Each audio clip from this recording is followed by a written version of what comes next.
Greetings, salutations, and welcome to Sportslook, the sports television program for the high plains of West Texas and eastern Mexico. I'm your host, Doc Elder, and just like the crew on Sportslook, we're a mixture of the old and the new tonight on this episode. We've got two new coaches to bring to your attention. We've got Abby Barnum from Greyhound Women's Soccer and Dusty Graurock from Greyhound Softball, but we'll have some old familiar features like an overtime, a high school spotlight, and as always, an Eastern recap.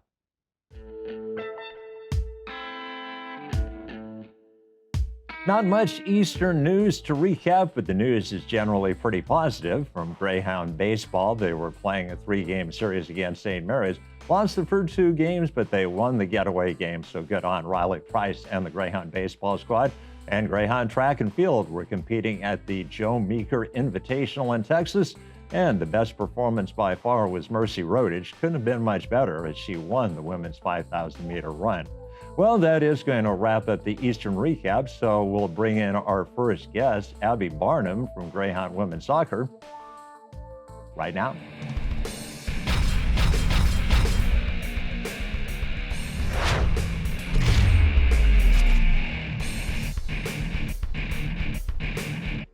Welcome back to Sportslook, and a privilege to bring to the set of Sportslook for the very first time the head coach of Greyhound Women's Soccer, Abby Barnum. And Coach, welcome to Sportslook. Thank you for having me. Well, the first question I always ask new guests, actually 2 questions. Where are you from, and what was the process that got you to be the head coach at Eastern? Sure. So I was born in Elko, Nevada, but I grew up in Houston, Texas. And I, wasn't sure that I wanted to be a coach, and I didn't really know till I was in college. I actually played in the conference, so I played at Midwestern, and I decided my senior year that, I always wanted to go back into the conference and beat the coaches that I played against. And so for me, it was a great opportunity to come back into the conference that I played in. And so when the Eastern job opened up, I had to jump on it because it was exactly where I wanted to be at that moment. So. Was soccer always your sport growing up? No, so it was my main sport. From the time I was 4 or 5 years old, I was kicking a ball. But when I got into middle school, I also played basketball, I ran track, I ran cross country, and so I was a big runner and incorporated those sports. I played a little bit of tennis as well, but soccer was my main sport.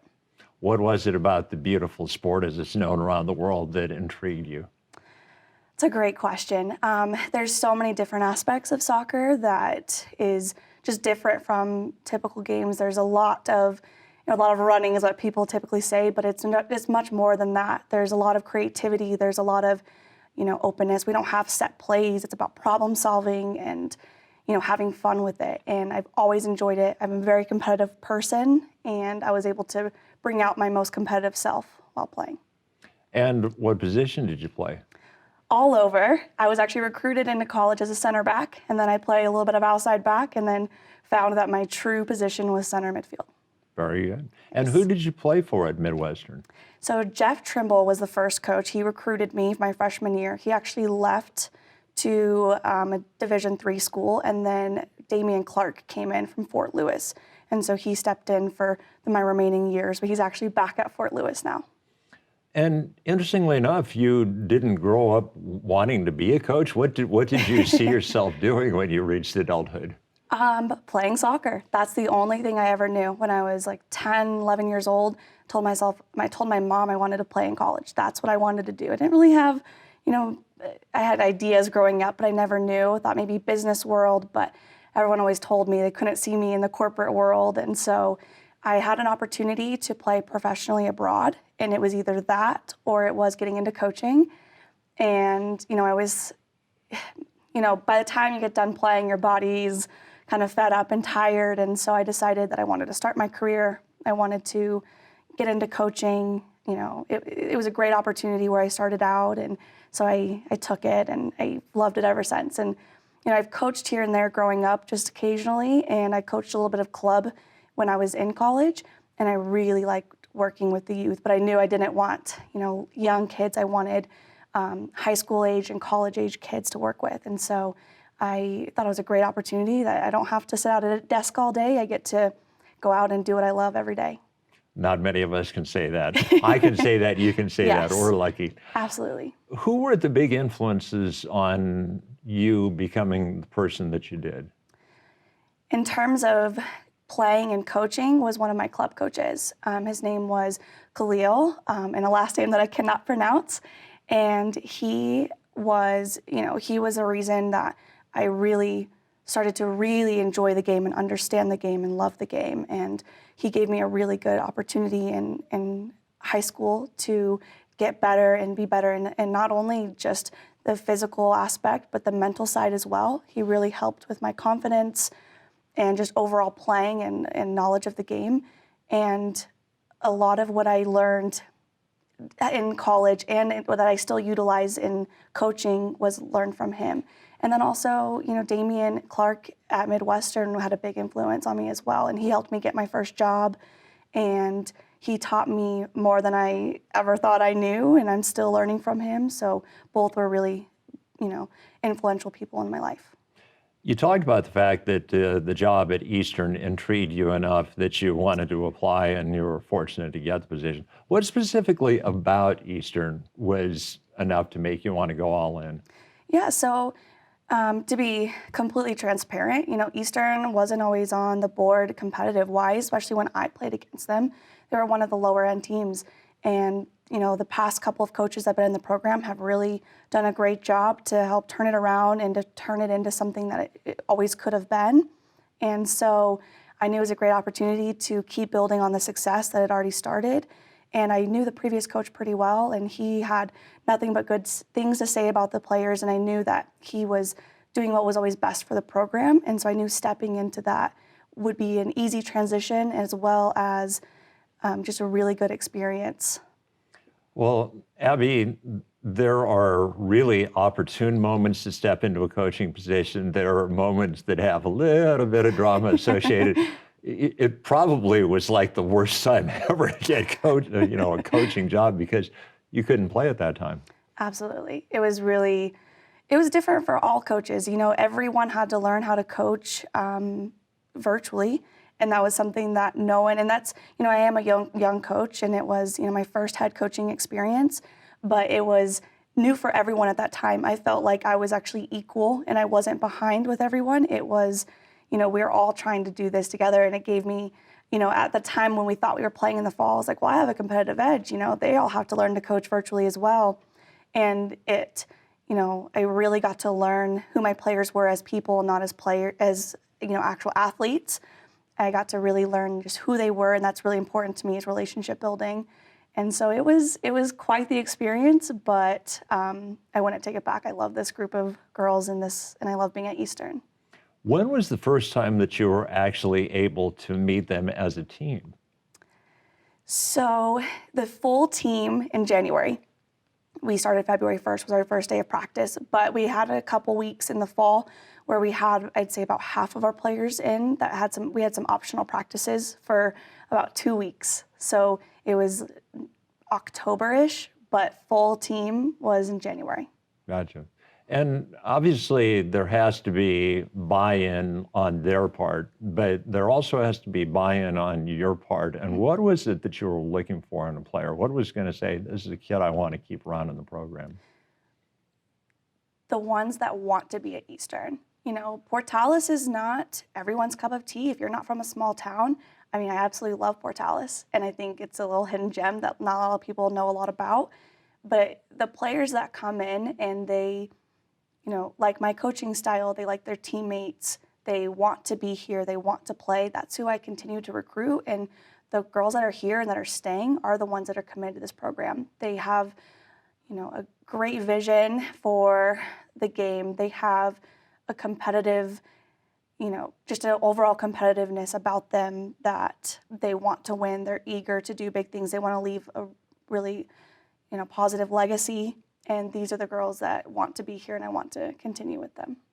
Well, we thought that there was going to be a fall season, and then there wasn't. And then we were hoping there was going to be spring, and there wasn't. But we'll say we can't say anything for sure, but from what I understand, people might want to check, and maybe there might be some good news.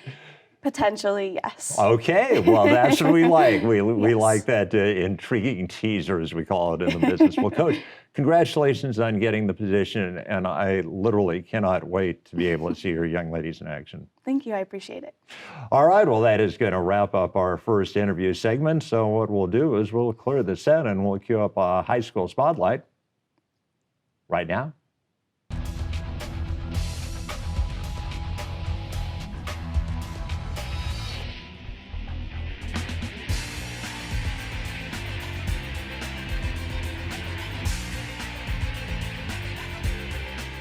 Welcome back, sports fans, to the latest edition of High School Spotlight. I'm your co-host, Scott Haas. And I'm Qitana and Scott. And today, we're bringing you the highlights of the matchup between the Melrose Buffs and the Tucumcari Rattlers. Yeah, Scott, there's an obvious size difference between the two teams, but regardless, both teams went out and competed and played a very entertaining game. That's very true, Kiki. So why don't we jump into some of these highlights now? To start this game off, Tucumcari's number 10, Nathan Griego, attempts a pass but finds Logan Devaney, who comes away with the steal and the first points of the game for the Buffs. On this next play, we see Devaney launch a pass to number 1, Michael Cordanita, who dribbles up court before dishing out the assist to number 23, Tate Sorgen, for the easy 2 points. On the following Buffs possession, number 21, Trace Jackson, dribbles past the defender and drives in the lane and drops a dime to Devaney. On this possession, the Rattlers finally find some offense as Henderson Clark grabs the inbound pass and proceeds to show off some fine footwork in the paint as he hits the fadeaway, putting the Rattlers on the board. Connection to get yourself familiar with is Jackson and Devaney as the guard drives in the paint and once again dishes out the assist to the forward. Buffs have the ball once again as Devaney bounces a perfect pass into the hands of Sorgen, who drives to the basket and collects the foul. Sorgen drains the first attempt, lining up for the second shot. We can see Sorgen convert both free throws. On this play, Cardenita scans the floor before finding number 5, Brandon Garcia, who drains the uncontested free ball. Sorgen grabs the inbound pass and shows off some footwork of his own, posting up his defender before putting him in the spin cycle. On the last play of the quarter, Tucumcari converts on the last-second shot as guard number 12, Dominic Jasper, who passes to Henderson Clark, gives it right back for the up and under layup. After 1 quarter of play, the Buffs lead the Rattlers 19-4. On the first play of the second quarter, Melrose puts up a 3, which clanks off the rim. However, it's Cardenita who grabs the offensive board and jacks up a 3 of his own, coming away successful. Tucumcari inbounds the ball, however, Cardenita has a nose for it as it comes away with the steal. The Buffs capitalizes. Devaney finds number 11, Leighton Allen. The Rattlers tried to get the offense flowing as Henderson Clark posts up in the paint, but is quickly double-teamed. Henderson Clark sees this and releases an excellent pass to Jasper, who converts the layup. The Rattlers are on a roll offensively as once again it's Henderson Clark finding his way through defenders, securing the bucket. The Rattlers continue their momentum as number 20, Curtis Gonzalez, finds a wide-open Jasper, who finds nothing but net on this three-pointer. This lane pass is tipped, but number 10, Caden Cohn, saves the ball before passing it to number 20, Troy Mabe, and drives right past him for the jump shot. Tucumcari's Gonzalez surveys the floor before finding a wide-open Henderson Clark in the corner, who drains the 3. On the last play of the first half, number 13, Santiago Montano, senses defenders and puts up the fake punt. Going into halftime, the score was 35-16, Buffs up. Off the first inbound of the third quarter, we see a little give and go as Devaney inbounds it to Sorgen, who quickly gives it back, leading to another Devaney score. Following a missed attempt, the Buffs quickly grab their own rebound, and it's Devaney who once again comes away with the basket. Unable to come away with the fast break points, Sorgen secures the board and is fouled shortly after. Sorgen showed his efficiency at the line, converting on both free throws.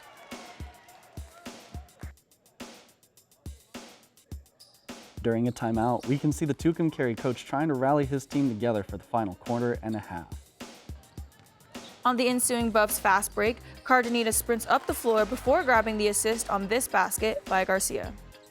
On this play, we see Henderson Clark attempt to save the ball. However, it found its way to Cardenita, who delivers the outlet pass to Garcia, who has the hot hand. On the final play of the third quarter, Cardenita pokes the ball away and comes up with the steal. He rushes up the court and converts the layup on the fast break. Following the third quarter, the Buffs are up 57-20. Kicking off the fourth quarter, the Buffs show off some team chemistry as they complete passes before resulting in an easy bucket by number 32, Brody McAllister. On this play, Garcia comes away with the pass and drives toward the lane before being met with hard contact at the rim, but it was nothing as he still gets the shot to drop. After fighting for the loose ball under the basket, the Buffs were able to come away with possession. Garcia throws up a three, but it's unsuccessful. However, number 4, Dathan Yuri, secures the board and is fouled on the shot attempt. After missing the first free throw, Yuri converts on the second.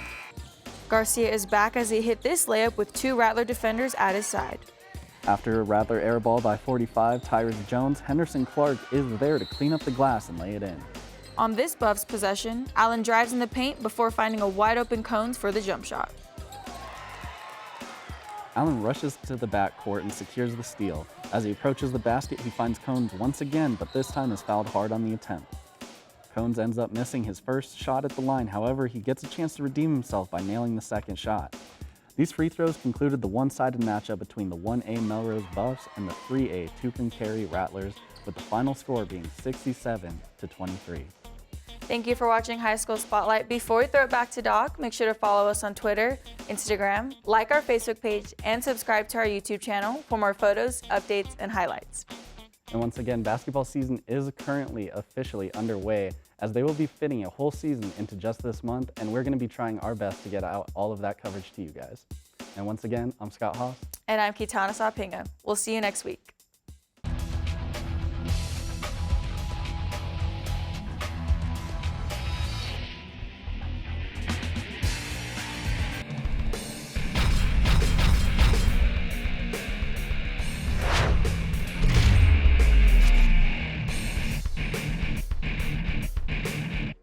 Welcome back to Sportslook. Thanks to Kiki and Scott for that high school spotlight. And now we bring to the set for the very first time the head coach of Greyhound Softball, Dusty Graurock. And Coach, welcome to Sportslook. Thanks so much for having me. Well, Coach, obviously you're new to the position at Eastern New Mexico University, but from what I understand, not the first time you've ever been a head coach on the college level. No, not at all. I've coached at the D3 level at Southern Virginia University, and that was my first collegiate experience. So where are you from originally, and what got you into coaching in the first place? I'm originally from California, Northern California. Played ball all my life. Was the youngest in my family, and so just learned the ropes from my older siblings until it was my turn. And I played my high school ball in California, and then I went out to play ball in Virginia and played my ball there. And then after marrying my husband, I started coaching up in Oregon. So I was telling the girls that I've played or coached in about 30 some odd states. So coached in high school ball in Oregon, and then went back to Virginia and started doing private lessons. And then after the position came open at my alma mater, I took the position there. So, was softball always your first love, or did you play various sports growing up and then make the decision that softball was your sport? Well, I did play volleyball, basketball, and softball all my life. But I knew I was the most talented in softball, and so that's the one I pursued in college. I did, my summers were spent rotating between 3 sports until I got to college, and I actually tried to play multiple sports in college and then decided that I wanted to graduate with a degree, and so I decided that it was better just to focus on one sport. So, what position did you play? I was a catcher. I also played some shortstop as well. So were you a slugging catcher or playing because of your defensive skills catcher? Well, I can hit the ball. Okay. I can hit the ball for sure. But I definitely was a placement hitter. As a catcher, I was a workhorse and really good at communicating. And so I was running the field and I always had the mindset of being a coach. Even as a player, I knew it's something that I wanted to do. And I love the game. And so even at a really young age, I I was just focusing on the details of the game and just learning the inside and out so that, well, first of all, I could be a better player. When you're behind the plate, you're the only one who sees the whole field. And so, yeah, just taking everything in and learning just the fine details that we work day in and day out on practice. And so I learned to observe that from a very young age. So. Who were the big influences on you in becoming not only the athlete that you became, but the person that you became? So being the youngest in my family, I had the opportunity to start working with the varsity team when I was in 5th grade. And so, because my sister was on the team, to be honest, it's just the right place, right time, to be honest with you. But the coach that I had at that point, his name was Pat Dempsey, and he took me in as, though I was a high school player, and he didn't ease up on me. So how old are you in 5th grade? I don't even, my head's not doing, my head's not doing that math. 10, I think. I caught 4 pitchers who were, in fact, the team that I was on won I helped won the North State Championships in California way back when. And so Coach Dempsey was definitely a huge influence in my life. And my siblings, I have to say, were a really big influence in my life too. Just how we work and how we pushed each other. Not in I know some families, they tend to fight, but my family is more of a, I'm going to push you just so you can be better. And they never pulled any punches, but you can do better, you can do better, you can do better, even from a young age. So definitely my siblings, and then my college coach, Deidre Dryden, just an absolute role model on and off the field. And so those are the greatest, we'll just leave it at that. We'll leave it at those 3, but absolutely just, Coach Dryden was just the epitome of class and hard work on the field and very principled learning. And so that's, I think, where I got a lot of what I do is because we played a principal game of softball. So. You've only been on the job for a few days with Eastern New Mexico softball. There had to be a decision made on your part that you wanted to coach the young ladies. Young ladies have to make the adjustment and say, okay, we want to be coached by this individual. So how has that process been working? In some ways it's been a gift to be able to walk on midseason, especially when the girls have not been performing as we would hope. But to be able to push the reset button in the middle of a season by having a new coach come and say, we're going to just overhaul everything. And that's what I've done, because they had just gotten into some habits, whether it was created by themselves or created by the environment, they had gotten into some habits that we needed to break them from. And so we've really pushed the reset button. Our practices are run differently. Their attitudes are different because I expect something different from them.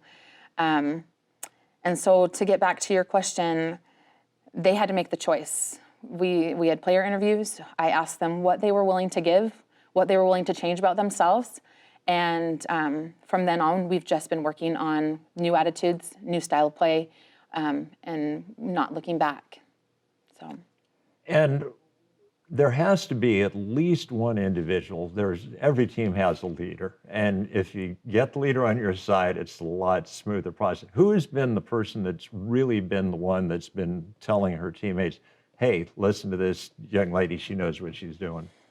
To be honest, when you come from it was a losing culture right now. We, 0-13.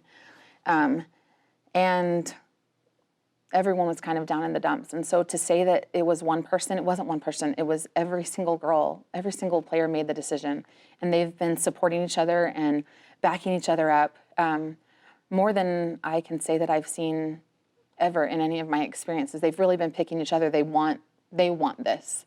And so I don't know that there's been one player over another, but it was a group decision that they wanted something more. And probably ultimately that's better than just having one person try to convince You the know, other I ones. think so. That's first of all a lot of pressure to put on one player, but also this is a team sport, absolutely. And you know, it can't be a pitcher who's just throwing, because otherwise she's going to be out there on the mound all day long if she doesn't have the support she needs behind her, or if it's just someone who's hitting. You know, there's so many facets to the game of softball. It can't just be one person. It can't. And in the short amount of time we've got left, when will we get to see the Greyhound ladies in action at home? We will be at home the weekend of the 23rd is when we're home. Sorry, like I said, like 6 days on the job. I'm still getting the schedule down. But so we do have 3 weeks until our next home contest. Well, Coach, congratulations on the position and best of luck moving forward. Thank you so much. All right, well, that is going to wrap up the interview segment of Sportslook. So what we'll do is we'll clear the set and I'll finish up with an overtime right now.